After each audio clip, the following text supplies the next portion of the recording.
Hello दोस्तों, हमारे YouTube channel में आप सभी का स्वागत है। सो फाइनली परसिस्टेंट सिस्टम्स की Q4 रिजल्ट्स आउट हो चुकी है कल ही के दिन। तो अभी हम इसके रिजल्ट के ऊपर डिस्कशन करेंगे कि कैसी सेल्स ग्रोथ, कैसी प्रॉफिट ग्रोथ हमें देखने को मिली है परसिस्टेंट सिस्टम्स के अंदर, ईयर ऑन ईयर बेसिस पे या फिर क्वार्टर ऑन क्वार्टर बेसिस पे बात करें तो ठीक है। तो सारी चीज़ें अभी डिस्कस की जाएंगी, वीडियो के साथ एंड तक बने रहना। चलो अब हम वीडियो को शुरू करते हैं।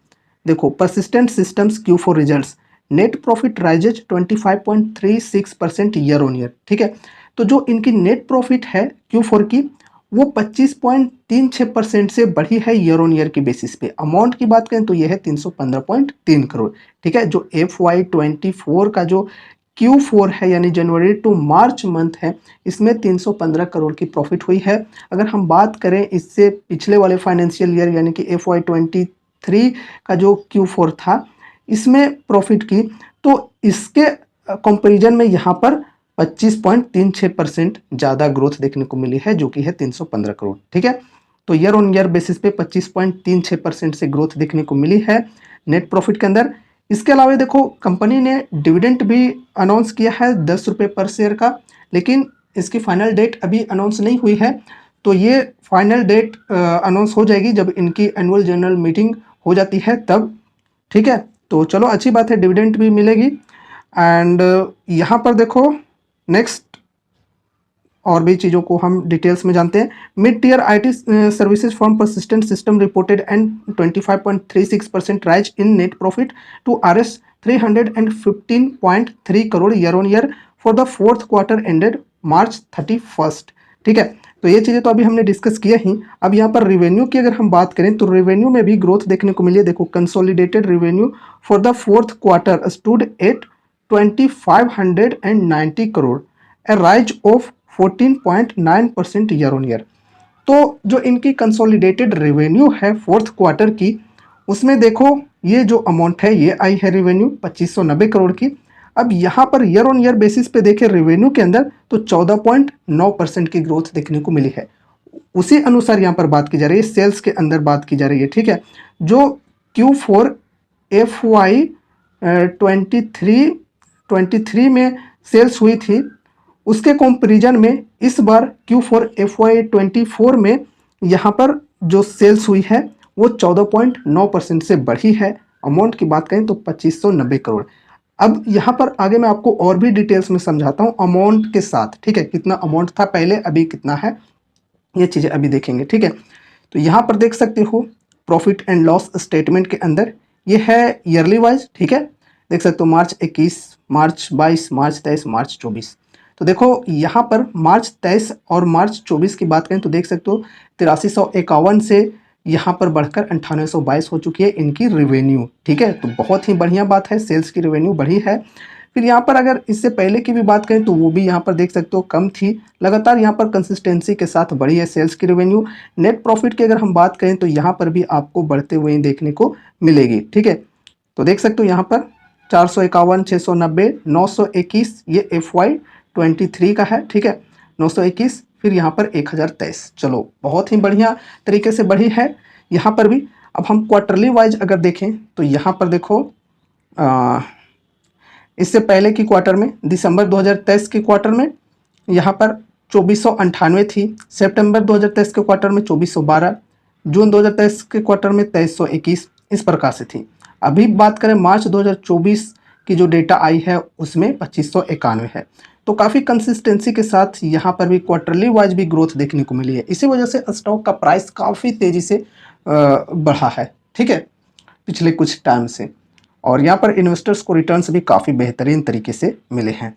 यहाँ पर अब हम अगर नेट प्रॉफिट की बात करें तो यहाँ पर भी देखो काफ़ी कंसिस्टेंसी के साथ नेट प्रॉफिट बढ़ी है।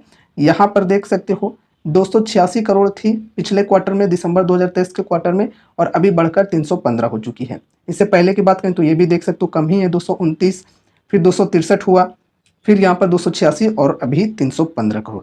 इससे पहले की भी डेटा अगर आपको देखनी है तो आप स्क्रीनर पे खुद से भी विजिट करके देख सकते हो। ठीक है, अब हम कंपनी के ऊपर थोड़ा सा डिस्कशन कर लेते हैं, कैसी कंपनी है। वैसे अभी हमने जो देखा रिजल्ट्स वगैरह वो सारी चीज़ें ठीक है, पॉजिटिव हैं। चाहे हम सेल्स ग्रोथ की बात करें या फिर नेट प्रॉफिट की, चलो ठीक है।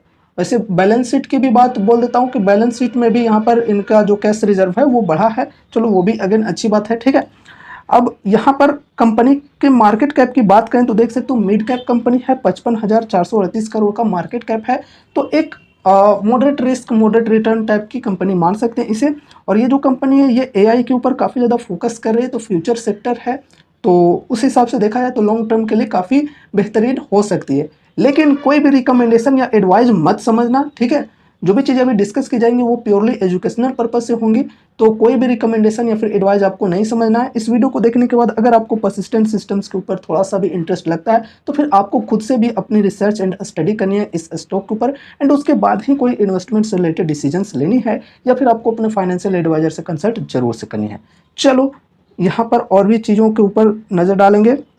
यहाँ पर देखो स्टॉक के पी की बात करें तो 50.7 है, इंडस्ट्री पी की बात करें तो 29.8 है। थोड़ा सा एक्सपेंसिव लग सकता है क्योंकि यार मार्केट ने इसको वैल्यूएशन हाई दे रखा है, क्योंकि अच्छी प्रकार से ये कंपनी चल रही है, रेगुलरली इनके सेल्स ग्रोथ प्रॉफिट ग्रोथ बढ़ते ही जा रहे हैं। इन्वेस्टर्स को यहाँ पर रिटर्न्स भी काफ़ी बढ़िया तरीके से मिल चुके हैं, ठीक है। डेप्ट टू इक्विटी की बात करें कुछ खास नहीं, 0.09 है। और यहाँ पर देख सकते हो डेप्ट 451 करोड़ है। फ्री कैश फ्लो की बात करें तो 524 करोड़ है। तो ये जब चाहे तब अपने डेप्ट को मतलब रिमूव कर सकती है ये फ्री कैश फ्लो के माध्यम से। करंट प्राइस की बात करें 3601 है, बुक वैल्यू 322, आरओई है 24.5, आरओसी 29.8, चलो ये भी बेहतरीन है। 52 वीक हाई एंड लो की बात करें तो 4490 और 2168 है। फिर यहाँ पर डिविडेंड यील्ड की बात करें तो 0.53% की है, फेस वैल्यू 5 रुपये की और ईपीएस है 71 रुपये की। नेक्स्ट यहाँ पर हम compounded sales growth and profit growth की अगर बात करें तो यहाँ पर भी देखो काफ़ी बेहतरीन है, डिसेंट है। कंपाउंडेड सेल्स ग्रोथ की बात करें तो 10 साल में 19%, 5 साल में 24%, 3 साल में 33%, ट्रेलिंग 12 मंथ में 18%। फिर यहाँ पर कंपाउंडेड प्रॉफिट ग्रोथ की बात करें तो 10 साल में 16%, 5 साल में 27%, 3 साल में 37% और ट्रेलिंग 12 मंथ में 18%। चलो ठीक है। नेक्स्ट यहाँ पर हम स्टॉक प्राइस सीएजीआर की बात करें तो भाई ये एकदम बहुत बेहतरीन तरीके से बढ़ी है, ठीक है। तो देख सकते हो 10 साल में स्टॉक का प्राइस 31% की सीएजीआर से बढ़ा है, 5 साल में 65% की सीएजीआर से बढ़ा है, 3 साल में 61%, 1 साल में 81%। बहुत लाजवाब तरीके से स्टॉक का प्राइस बढ़ा है। जैसा कि अभी हमने बोला कि इन्वेस्टर्स को यहाँ पर रिटर्न्स भी काफ़ी बढ़िया तरीके से मिले, क्योंकि देख सकते हो स्टॉक का प्राइस भी देख सकते हो कितना बेहतरीन तरीके से यहाँ पर बढ़ी है। रिटर्न ऑन इक्विटी की बात करें तो ये भी ठीक है, 10 साल में 20%, 5 साल में 21%, 3 साल में 24%, लास्ट ईयर में 25%। चलो ठीक है। नेक्स्ट यहाँ पर शेयर होल्डिंग पैटर्न की अगर हम बात करें तो यहाँ पर देखो, एक मिनट, यहाँ पर देखो प्रोमोटर्स की होल्डिंग देख सकते हो यहाँ पर 31% के लगभग में है, ठीक है। थोड़ी सी घटी है, दिसंबर के क्वार्टर के मुकाबले में यहाँ पर थोड़ी सी कम हुई है। लेकिन एफआईआईज की होल्डिंग अगर हम देखें, डीआईएच की होल्डिंग देखें तो ये काफ़ी बेहतरीन है। अगर इनकी भी होल्डिंग कम होती, माइनस में जाते रहती लगातार, तो फिर हम मान सकते थे कि यहाँ पर थोड़ा सा रिस्क है। लेकिन देख सकते हो एफआईआईज एंड डीआईएच खरीद रहे हैं और इनकी होल्डिंग ठीक ठाक है। 21% जो होल्डिंग थी इनकी 21.34%, वो बढ़कर फिर हो गई थी 24.55, और अभी देख सकते हो फिर से बढ़कर 24.96% हो गई है। डीआईएच की होल्डिंग की बात करें तो थोड़ी सी यहाँ पर ट्रिम देखने को मिल रही है, 28.67% से 26.13 हो गई, और फिर से घटकर यहाँ पर 25.88% हो गई, ठीक है। यहाँ पर पब्लिक की बात करें तो 16.96%, फिर यहाँ पर थोड़ा सा यहाँ पर घटा है 16.91, और फिर यहाँ पर थोड़ा सा और बढ़ा है 17.03%, ठीक है। अदर्स की बात करें तो अदर्स के अंदर 1.97%, 1.34 फिर हो गया, और फिर घटकर 1.12% हो गया, ठीक है। चलो नेक्स्ट यहाँ पर हम चार्ट के ऊपर डिस्कशन करते हैं। तो अभी मैं लाइव मार्केट में वीडियो बना रहा हूँ, और यहाँ पर आज के दिन स्टॉक थोड़ी क्रैश हो गई है। यहाँ पे लगभग 6 से 7% की क्रैश हमें देखने को मिल रही है आज के दिन इस स्टॉक में, ठीक है। लगभग 6 से 7% की क्रैश हमें आज देखने को मिली है। देख सकते हो ये वाला जो कैंडल है कितना बड़ा रेड कैंडल देखने को यहाँ पर मिल रहा है, ठीक है। और यहाँ पर फिलहाल ये इस लेवल पर सपोर्ट लिया हुआ है, जो लेवल है लगभग 3600 के, ठीक है। तो 3600 के लेवल पर यहाँ पर सपोर्ट लिया जा रहा है। अगर इस सपोर्ट को ब्रेक डाउन कर देता है तो फिर नेक्स्ट यहाँ पर ये सपोर्ट हमारे लिए आ जाएगी जो कि है 3240 के लगभग का, ठीक है। अगर इससे भी ब्रेकडाउन दे देता है तो फिर यहाँ पर इसके बाद का जो सपोर्ट आएगा वो होगा 2800 के लेवल का, ठीक है। और यहाँ पर 52 वीक हाई की बात करें तो ये है लगभग 4450 के लेवल का। अगर यहाँ पर मतलब प्रॉफिट बुकिंग ज़्यादा चालू हो जाती है तो फिर गिर सकती है और यहाँ तक आ सकती है, तो हमारे लिए एक अपॉर्चुनिटी यहाँ पर बन सकती है। अगर यहाँ पर की बात करें क्या अपॉर्चुनिटी है, तो यहाँ से यहाँ तक के डिस्काउंट की अगर हम बात करें तो अप्रोक्स 18 से लेकर 19% की डिस्काउंट यहाँ पर अभी हमें मिल रही है। तो फर्स्ट किस्त लगाने के लिए यहाँ पर एक लेवल हो सकता है हमारे लिए, लेकिन अगेन बोलना चाहूँ कोई रिकमेंडेशन या एडवाइस नहीं है, मैं अपनी बता रहा हूँ। अगर मुझे इन्वेस्टमेंट करना होता तो यहाँ पर मैं अपना पहला किस्त डालता, यहाँ से गिरकर अगर और नीचे आती यहाँ तक 3240 के लेवल तक, तो यहाँ पर मैं दूसरा किस्त डालता। लेकिन हाँ, कंपनी के अंदर कुछ ऐसी बहुत ही ज़्यादा नेगेटिव न्यूज़ की वजह से नहीं गिरनी चाहिए, ठीक है। थोड़ी बहुत न्यूज़ के कारण अगर गिर रही है, या फिर क्वार्टरली किसी कंपनी में रिजल्ट थोड़े से ऊपर नीचे आ गए उसके वजह से थोड़ी सी स्टॉक गिर रही है, तो वो मायने नहीं रखता है। लॉन्ग टर्म इन्वेस्टर के लिए मायने रखता है ईयरली वाला जो डेटा है वो सबसे ज़्यादा, ठीक है। ईयरली कैसा परफॉर्मेंस कर रहा है कोई स्टॉक, ये देखना होता है, ठीक है। और यहाँ पर देखा जाए तो अगर गिरकर यहाँ भी आ जाता है तो सेकंड किस्त यहाँ पर मैं लगा सकता हूँ, और नीचे गिरता है तो यहाँ पर मैं थर्ड किस्त लगा सकता हूँ, ठीक है। एक्सटर्नल रीजन की वजह से अगर कंपनी कोई गिरती है तो वो हमारे लिए अपॉर्चुनिटी होती है, अगर कंपनी के फंडामेंटल्स वगैरह सारी चीज़ों के ऊपर हमने डिस्कस कर लिया, अच्छी लग रही है तो, ठीक है।